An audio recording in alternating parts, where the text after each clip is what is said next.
어느덧 2020년이 지나가 버렸습니다. 어느덧 소리도 없이 2021년 새해가 시작됐습니다. 우리 다 같이 하나님께서는 내 입에서 내 귀에 들린 대로 행하신다고 말씀하셨습니다. 그래서 하나님이 기뻐하시는 것은 감사요, 찬양이요, 영광이요, 축복인 것이죠. 우리 가정에서 부모님과 자녀들이, 또 아내와 남편이, 또 믿음의 형제들끼리 이렇게 축복합시다. 새해 복 많이 받으세요. 새해 하나님의 은혜가 넘치기를 바랍니다. 새해에는 회복의 역사가 일어나기를 원합니다. 할렐루야! 시작과 끝이 있습니다. 출발과 도착이 있습니다. 2020년 마지막 도착과 2021년 새로운 출발의 시점에서 우리는 송구영신 예배를 하나님께 드립니다. 이 예배의 가장 근본적인 목적은 하나님 앞에 회개하고 하나님 앞에 새로운 기대와 소망을 가지고 하나님의 사명을 감당할 수 있도록 새로운 믿음의 축복의 출발선에서 새롭게 시작한다는 의미를 부여한 예배입니다. 그래서 우리는 믿음의 조상이요, 하나님의 부름을 받았던 믿음의 조상 아브라함의 이야기를 통해서 오늘 말씀의 제목처럼 축복의 출발선에서 서 있는 우리가 아브라함에게 주신 말씀처럼 너는 복이 될지라, 너로 말미암아 복을 얻을 것이다 라고 하는 이 놀라운 하나님의 선포가 저와 여러분의 가정과 생업토와 우리 교회와 이 민족 위에 임하기를 주님의 이름으로 축복합니다. 아브라함의 이야기의 정점은 창세기 21장 모리아 산에서의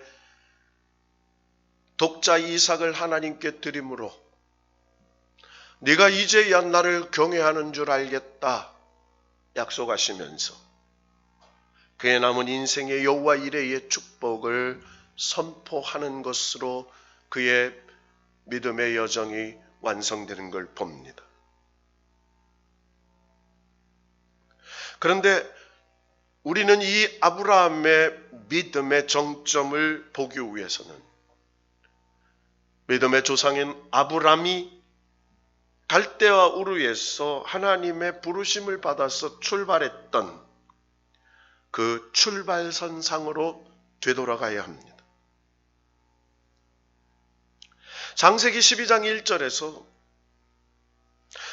하나님의 말씀은 아무런 설명도 없이 여호와께서 아브라함에게 나타나 본토 친척 아비집을 떠나 내가 내게 지시할 땅으로 떠나라고 하셨다는 것으로 시작이 됩니다. 어떻게 아브라함이 하나님을 알았고 그렇게 떠나야 하는 이유에 대한 설명도 하나 없는데 아브라함이 그 하나님의 말씀을 듣고 자기의 삶의 모든 기반을 버리고 떠날 수 있는 믿음이 있었는지에 대해서 성경은 함구하고 있습니다. 그래서 성경에서는 그 이유를 찾을 수 없습니다.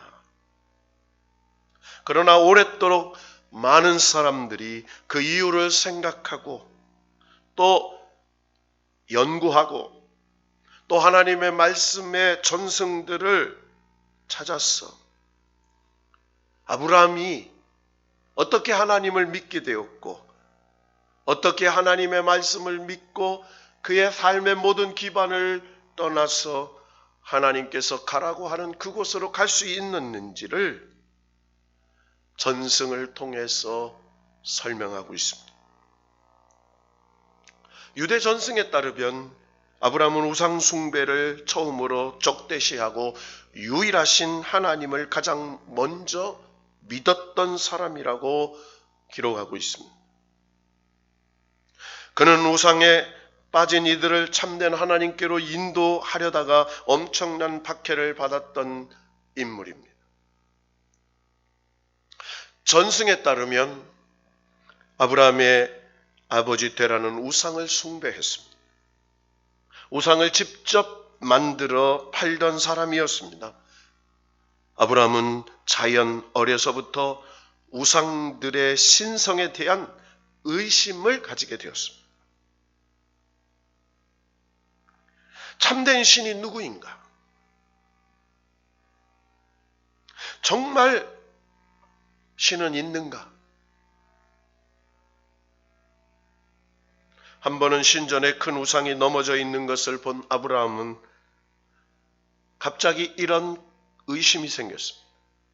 아니, 스스로 일어나지도 못하는 신이 어떻게 우리의 기도를 들어주고 우리를 구원할 수 있단 말인가? 움직이지도 못하는 신이 어떻게 우리의 문제를 해결해주고 우리를 축복해 줄 수 있겠는가? 라는 생각이 들었습니다. 그렇게 시작된 아브라함은 신에 대한 생각이 점점 심화되어져 갔습니다. 마음속으로는 우리가 언제까지 우리 손으로 만든 것을 섬겨야 하는가 하는 생각이 떠나지 않았습니다. 하루는 하늘에서 비가 내리는 것을 보고 하늘에서 비가 내리지 않으면 땅이 소출을 내지 못한다는 사실을 생각하게 되었습니다. 이번에 하늘을 섬겨야 되겠다고 생각을 했습니다. 그러나 계속해서 그에게 떠오르는 생각은 해가 비추지 않으면 세상이 깜깜해지고 땅도 아무런 소출을 내지 못한다는 것을 알게 되었습니다. 이번에는 태양을 섬겨야 되겠다고 생각했을지 모릅니다. 그런데 해가 지는 것을 보고는 태양은 신이 아니다라고 생각을 바꾸었습니다. 해가 지면서 달과 별이 뜨자 이번에는 달과 별을 섬겨야 한다는 생각이 들었습니다. 그러나 아침이 되자 그것들 또한 사라져버리고 말았습니다. 이것들도 신이 아니다라는 생각이 들었습니다. 그는 더욱 고민하게 되었고 이러한 것들이 신이 아니라면 진짜 신은 무엇이며 그 신은 어디에 있는가? 그러한 것들을 움직이게 하는 신은 어디에 있단 말인가? 라는 미드라시에 대한 내용이 그 이야기입니다. 아브라함은 이런 깊은 숙고를 통해 유일하신 하나님을 깨닫게 되었습니다. 그렇게 유일신 하나님에 대한 인식과 믿음을 갖게 된 아브라함은 자신의 고유한 믿음을 공공연하게 표현하면서 다른 사람들과 갈등을 빚게 되었습니다. 가장 먼저 자신의 우상장사인 아버지와 갈등을 빚게 되었습니다. 랍비 히야는 이런 이야기를 전승해 주었습니다. 데라는 우상 제조업자였다. 그가 한 번은 어디든가를 가면서 아들 아브라함에게 우상을 팔도록 지시했다. 한 남자가 와서 우상 하나를 사려고 하자 아브라함은 이렇게 손님에게 말했다. 손님은 나이가 어떻게 되시나요? 그때 그 손님이 이렇게 말했다. 50살이란다. 그렇게 대답하는 사람에게 아브라함은 이렇게 대답을 했다. 세상의 나이가 50살이나 되었으면서도 하루도 살지 못하는 우상에게 예배를 드리려 하십니까? 라고 말하자 그 사람은 아브라함의 말을 듣고 부끄러움을 느끼고 떠났다. 다음에는 한 부인이 밀가루 한 바구니를 가지고 와서 아브라함에게 청했다. 이것들을 저 우상에게 바치렴. 아브라함은 이 말을 듣고 막대기를 들어 그 우상들을 부숴버렸다. 그리고 막대기를 가장 큰 우상의 손에 쥐어주었다. 아버지 데라가 돌아왔을 때 도대체 내가 우상들을 향해 무슨 짓을 한 것이냐고 소리치며 물었다. 아브라함은 이렇게 대답을 했습니다. 제가 사실 그대로 말씀드리지요. 한 부인이 고운 밀가루 한 소쿠리를 갖고 와서 우상들에게 바치기를 원했습니다. 제가 그렇게 하려고 했더니 한 우상이 내가 먼저 먹어야 한다고 우겼습니다. 그러자 다른 우상이 무슨 소리냐, 내가 먼저 먹을 거야 하고 우기면서 다른 우상이 일어나서 그 우상들을 막대기로 때려 부셔버렸습니다. 그러자 아버지가 화가 나서 소리를 질렀습니다. 너 지금 나에게 장난을 치는 거냐? 어떻게 걷지도 못하는 저 우상이 다른 것을 부술 수가 있겠느냐? 그때 아브라함이 이렇게 말했습니다. 아버지, 지금 제 말이 바로 그 말입니다. 아버지는 우상들이 걷지도 움직이지도 말하지도 못하는 것을 알면서 왜 그것들을 숭배하십니까? 전승들을 통해서 전해지는 이 이야기들은 성경 어디에서도 그 근거를 찾을 수는 없습니다. 그렇다면 왜 고대 유대 사상가들은 이러한 이야기들을 만들어낸 것일까요? 그것은 하나님께서 그 많은 사람들 가운데서 왜 아브라함을 택해서 세상을 변화시킬 사명을 주셨는지 그 이유를 아브라함의 참된 종교심에서 찾고 싶었던 것입니다. 고대 전승을 통해서 전해지는 아브라함에 관한 이러한 이야기들은 우리의 믿음을 돌아보는 데에도 유익한 통찰을 제공해 줍니다. 믿음의 출발은 회의에서 시작합니다. 의심할 것이 있다면 다 의심해 보아야 한다는 겁니다. 아브라함의 깨달음의 과정이 우리에게도 있어야 한다고 말을 합니다.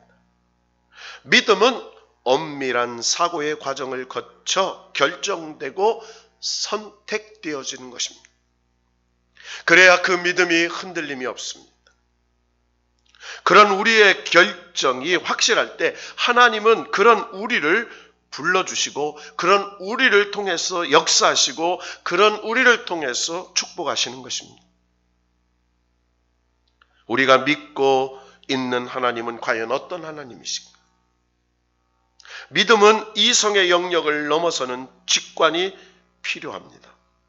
그러나 이성을 거치지 않는 믿음은 결코 참된 믿음이라고 말할 수 없습니다.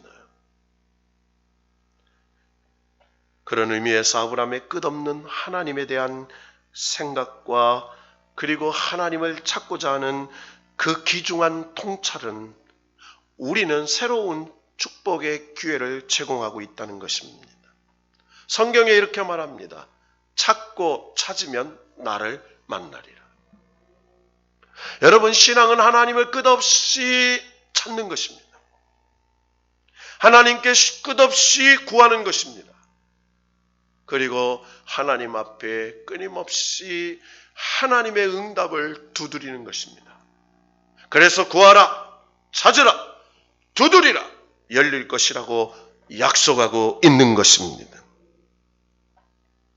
자, 그렇다면 여호와께서 아브라함에게 이르시되 너는 너의 본토 친척 집을 떠나 내게 지시할 땅으로 가라는 하나님의 부르심은 어디에서 처음 주어졌을까요? 이어지는 4절의 내용을 보면 우리는 하나님의 부르심이 하란에서 주어졌다고 생각하기 쉽습니다. 그러나 성경을 보면 여러 구절에서 하나님께서 아브라함을 불러내신 것은 하란이 아니라 갈대아 우르임을 분명히 밝히고 있습니다. 먼저 창세기 15장 7절의 말씀을 한번 보십시다. 창세기 15장 7절 말씀 한 목소리로 봉독합니다. 시작. 또 그에게 이르시되 나는 이 땅을 내게 주어 소유로 삼게 하려고 너를 갈대인의 우르에서 이끌어낸 여호와니라. 할렐루야.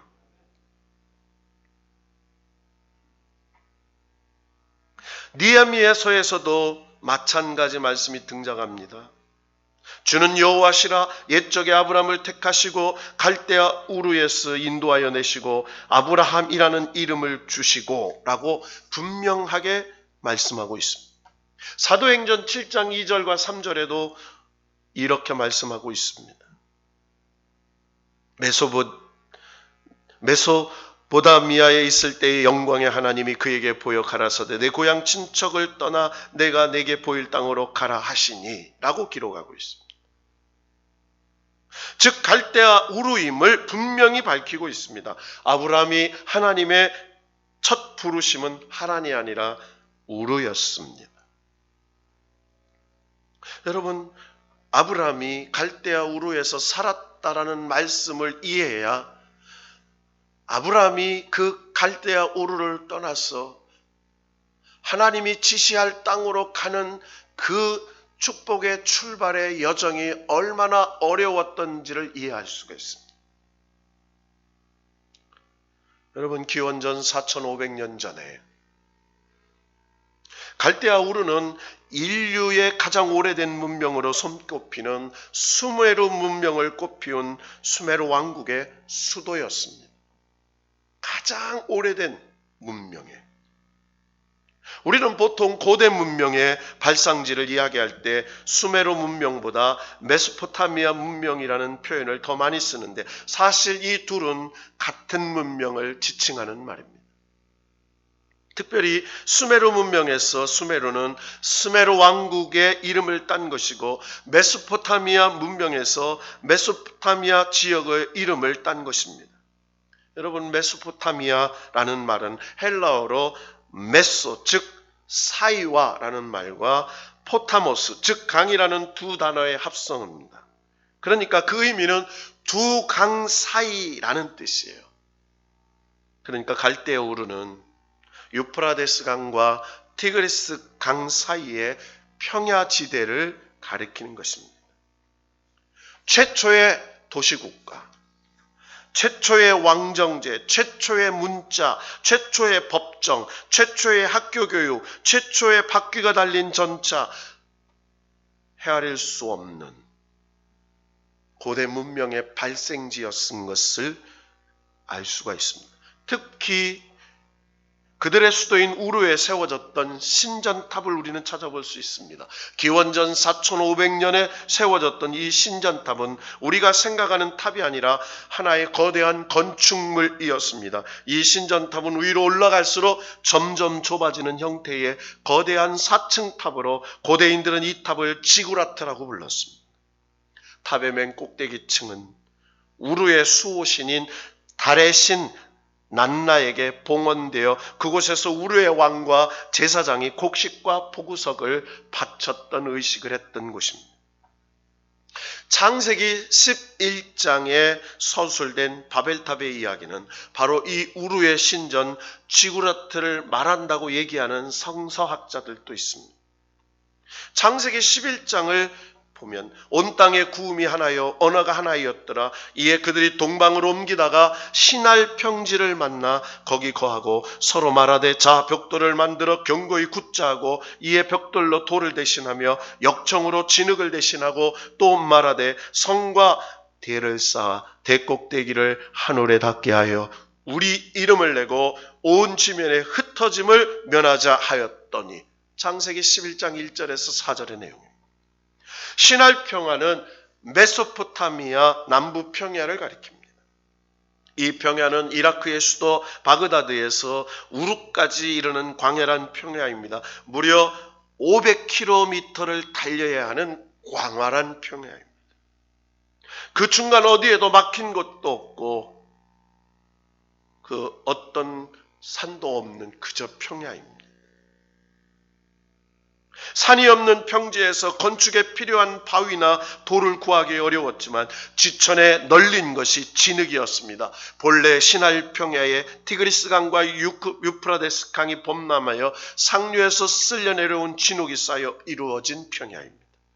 그곳에 정착한 수메르인들이 진흙으로 벽들을 만들어 하늘까지 치솟는 신전을 만들었다고 고고학적인 발굴에 의해서 설명하고 있습니다. 벽돌과 벽돌 사이에 역청을 사용하여 단단히 접합하여 하늘로 올라가는 탑을 쌓았습니다.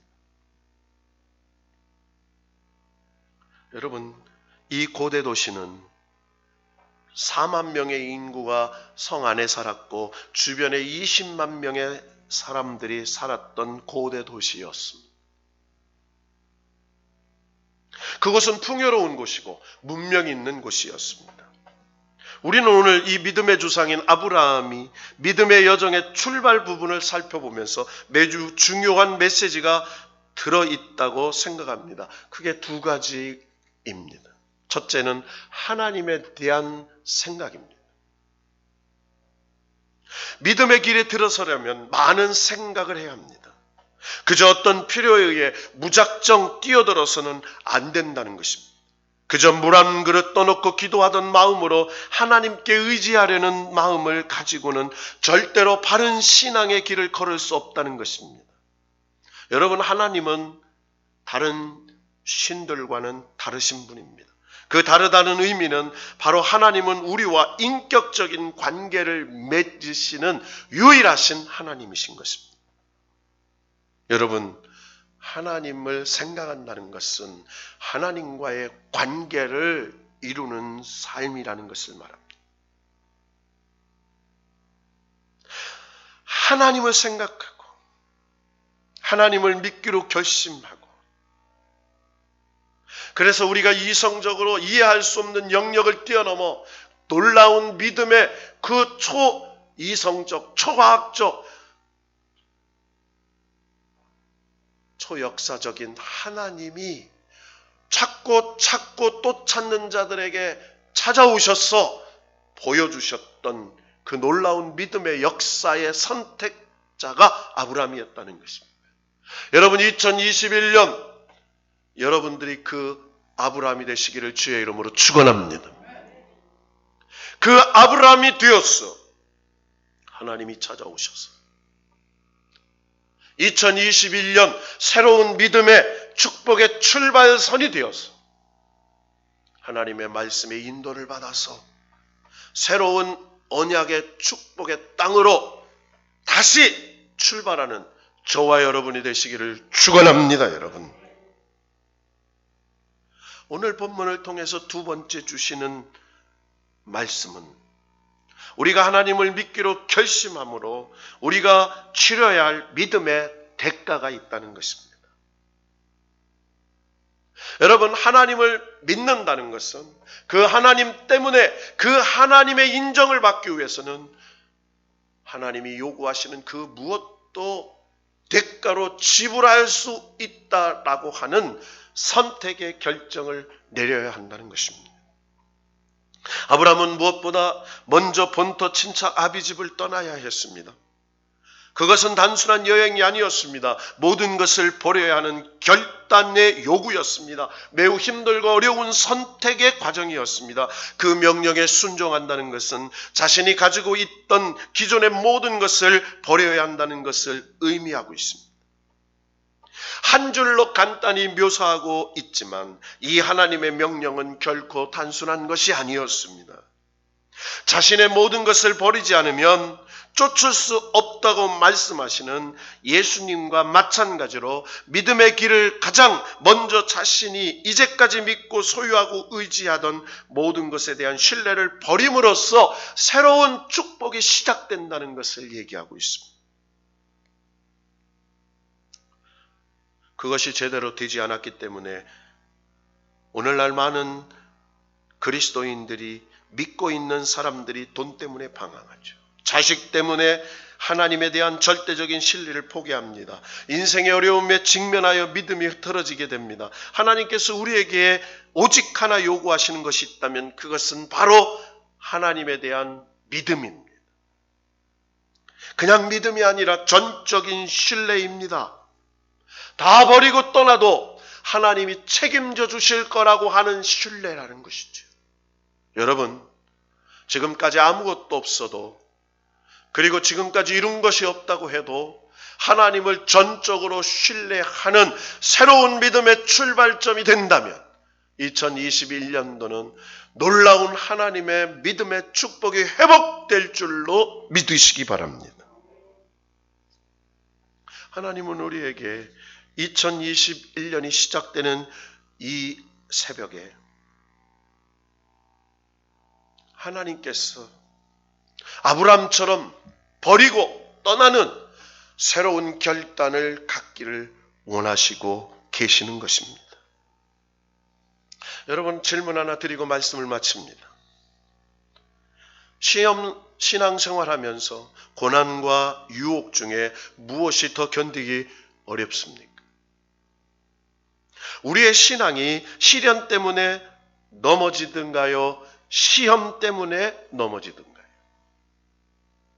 이스라엘 백성들을 보면 40년 광야의 고난은 견뎠는데 풍요로운 가나안의 유혹은 견디지 못해 망했습니다. 다윗도 17년 광야의 시련은 이겼습니다. 왕궁에서 목욕하는 여인에게는 한순간에 무너졌습니다. 한국교회를 보면 일제 식민지 36년과 6.25의 고난은 견디고 성장했는데 90년대 이후에 풍요와 유혹을 견디지 못해서 하나님의 복음의 상명의 본질을 놓쳐버렸습니다. 청년들은 취준생의 가난은 견디었는데 취업 뒤에 풍요를 견디지 못했습니다. 고난보다 유혹을 견디기 더 힘들다는 것이 성경적으로 역사적으로 주변 사람들로부터 증명되고 있는 사실입니다. 그래서 데일 카네기도 이렇게 말을 했습니다. 고난을 견디는 사람이 100명이라면 번영을 견디는 사람은 1명이다. 여러분, 오늘 저와 여러분은 축복의 출발선상에 서 있다고 믿으시기를 바랍니다. 우리 옆 사람 이렇게 축복합시다. 여러분은 축복의 출발선에 있습니다. 다시, 응답의 출발선에 있습니다. 역사의 출발선에 있습니다. 기적의 출발선에 있습니다. 회복의 출발선에 있습니다. 할렐루야! 우리는 이 말씀을 이해하기 위해서는 마태복음 4장에 예수님께서 요단강에서 세례를 받으신 후에 성령에 이끌려 광야의 시험을 당하셨던 것들을 기억해야 합니다. 여러분, 40일 동안 금식 기도를 마치고 공생애를 출발하는 예수님이 받은 유혹은 우리는 너무나 잘 알고 있습니다. 마태, 마가, 누가복음에 기록될 정도로 중요하게 기록되어 있습니다. 공생의 출발선에 선 예수님이 마귀의 3가지 시험을 받으셨지요. 여러분, 마귀는 집요합니다. 마귀는 포기할 줄 모릅니다. 마귀는 주님 오실 때까지 저와 여러분의 믿음을 흔들고 저와 여러분에게 하나님이 주신 축복을 가로막고 넘어뜨리려고 도전하는 사단인 것입니다. 마귀는 집요하게 예수님을 시험했습니다. 첫 번째는 만일 하나님의 아들이여든 광야에서 돌로 떡을 만들어 먹어보라 시험했습니다. 두 번째는 만일 하나님의 아들이여든 성전 꼭대기에서 뛰어내리라 시험했습니다. 하나님의 아들이라면 당연히 돌로 떡을 만들 수 있지 않겠느냐? 하나님의 아들이라면 성전 꼭대기에서 뛰어내려도 천사가 받쳐주는 기적이 일으켜야 되지 않겠느냐? 그런데 주님은 2번 다 말씀을 붙잡고 이겨내셨습니다. 여러분, 우리의 인생은요, 말씀의 능력을 의지할 때 이길 수 있는 것입니다. 여러분의 시련도 유혹도 말씀이 능력이 돼서 역사할 때 이기게 될 줄로 믿습니다.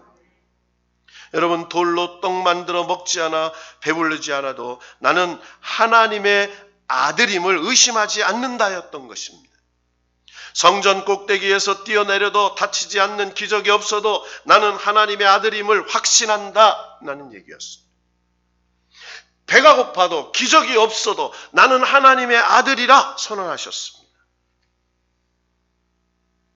그러자 마귀는 다시 내가 하나님의 아들이여든이라는 문제로 시험하지 않고 다른 시험을 내놨습니다. 내게 엎드려 경배하면 천하만국과 영광을 주겠다고 시험했습니다. 여러분, 이 마귀는 마지막 예수님에게 시험한 미끼는 천하만국과 영광이었습니다. 마태복음 4장 8절에 밝히고 있죠. 하와는 선악과 하나로 충분했고 에서는 팥죽 한 그릇 충분했고 예수님은 천하만국이었습니다. 그런데 주님은 전하지 않았습니다. 천하만국의 영광보다 하나님의 아들됨의 신분의 가치가 더 중요하다고 믿었습니다. 여러분, 이 세 가지 시험의 의미가 무엇입니까? 첫 번째는 정체성의 시험이었습니다. 여러분, 저와 여러분은 하나님의 자녀들입니다. 하나님의 자녀들입니다. 그래서 돌덩이로 똑덩이 되지 않아도 일용할 양식을 주시고 우리를 먹이시는 하나님이 저와 여러분을 지켜주시는 줄로 믿습니다. 그래서 정체성의 시험이 믿음의 시험이에요. 두 번째 시험은 바로 사명의 시험이었습니다. 성전 꼭대기에서 뛰어내리는 기적이 없어도, 그래서 그 많은 인기와 영광을 얻지 못해도 십자가의 사명을 포기하도록, 그래서 마지막 십자가에 달리셨을 때 많은 군중들이 이렇게 말합니다. 네가 하나님의 아들이거든 십자가에서 내려오라고 얘기합니다. 예수님이 이 땅에 오신 사명이 무엇이었습니까? 십자가에 죽으시는 것이었습니다. 기적을 행하는 것이 사명이 아니었습니다. 여러분, 우리의 신앙생활을 분명히 하십시오. 내 삶 속에 날마다 놀라운 환상과 예언과 기적과 역사만 나타나는 것이 아닙니다. 우리의 삶 속에 십자가의 사명을 감당하는 것이 신앙인 것입니다. 마지막 세 번째로는 주권의 시험이었습니다. 마귀는 이렇게 말합니다. 천하만국의 영광을 내게 주리라. 마귀가 천하만국의 영광의 주권자인 것처럼 얘기합니다. 여러분, 천하만국의 주권자는 하나님이십니다. 하나님은 살리기도 하십니다. 하나님은 있게도 하십니다. 하나님은 역사하십니다. 하나님은 놀라운 일을 행하시는 주권자인 줄로 믿습니다. 사탄은 말하는 모든 문장의 주어는 하나님이 되어야 하는데 그는 하나님이라는 말을 배제하고 그 자리에 자신이 차지하고 있었습니다. 여러분, 구약 성경의 첫 구절이 무엇입니까? 창세기 1장 1절에 보면 태초에 하나님이 천지를 창조하시니라 라는 말입니다. 천지의 주인이 하나님이시라는 거예요. 신약 성경의 첫 구절이 무엇입니까? 마태복음 1장 1절에 아브라함과 다윗의 자손 예수 그리스도의 세계라, 신약 세계도 예수님의 것이다 라고 선언하는 거예요. 오늘 주께서 우리에게 이렇게 말씀합니다. 사랑하는 믿음의 백성들이여, 너희는 2021년도 새로운 축복의 출발선상의 시험에 서 있다. 너희에게 끊임없이 정체성에 대하여 하나님의 자녀로서 하나님의 사명을 받고 이 땅에 보냄을 받아서 사명을 감당하고 살다가 사명 다하는 날 하나님의 부르심의 상을 위하여 그 영생의 소망의 나라로 갈 것을 믿고 사는 그 정체성, 그리고 이 땅에 십자가의 복음을 통하여 멸망받을 인생이 천국 가는 인생으로 하나님을 아버지라고 부를 수 있는 영생의 소망으로 그 복음을 전하는 사명으로 사는 것, 그리고 그 부르심의 그 놀라운 영생의 축복을 준비하시고 역사하시고 흥망성쇠 생사화복의 역사가 하나님 주권 안에 있다는 사실을 믿을 때, 여러분, 자기를 부인하고 자기 십자가를 지고 주님을 따르는 제자들처럼 베드로가 그물과 고기와 배를 버려들고, 그리고 수많은 주님을 따르던 사람들이 자기의 가진 모든 것들을 팔아 밭에 감추어진 보아 예수를 찾아 인생의 세계를 발견했던 것처럼, 여러분, 하나님께서 새 역사를 시작하실 줄로 믿으시기를 바랍니다. 하나님께서 새로운 축복의 출발선 상에 우리가 말하는 축복은 돈도 아니요, 명예도 아니요, 권세, 그것도 아닙니다. 믿음의 응답으로 부수적으로 주시는 그것들입니다. 그러나 진정한 복은 하나님의 아들로서 복음의 사명을 감당하는 정체성을 가지고 사명을 가지고 그 모든 일을 이루시는 주권자 하나님이 나와 함께 하셔서 2021년도에 새 회복의 역사를 내 영혼과 믿음을 회복시키시고 우리의 가정과 그리고 우리의 사업들을 회복시키시고 교회와 나라와 민족을 새롭게 회복시키시는 새로운 축복의 역사가 시작될 줄로 믿고 다시 한번 아브라함처럼 말씀 따라 새롭게 출발하는 복의 근원되는 저와 여러분 되시고 저와 여러분이 복을 가는 곳마다 복되게 될 줄로 믿고 하는 일마다 새 역사가 일어날 줄로 믿고 그리고 2021년도 지금까지는 하나님이 나를 시련하고 단련하고 연단하셔서 이제 새 역사를 시작하는 새 해라가 될 줄로 믿고 다시 한번 일어나는 저와 여러분이 되기를 주 예수의 이름으로 축복합니다.